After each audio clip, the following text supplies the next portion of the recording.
কৃমি মানবদেহের অনেক ক্ষতিকর একটি জিনিস। কৃমির কারণে মানবদেহের গঠন থেকে শুরু করে অনেক কিছুই বাধাগ্রস্ত হয়। আমরা নিয়মিত খাওয়ার ফলে যে খাদ্য উপাদান থাকে, পুষ্টি উপাদান সবগুলোই কৃমি নষ্ট করে ফেলে।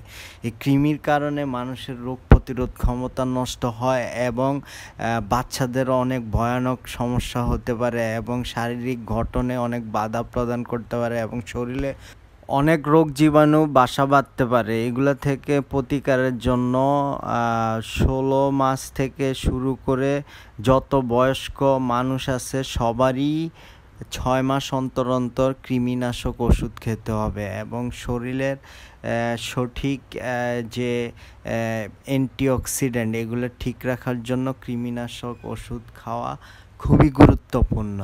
সুতরাং ভিডিওটি ভালো লাগলে লাইক, কমেন্ট এবং সাবস্ক্রাইব দিয়ে পাশে থাকবেন। ধন্যবাদ।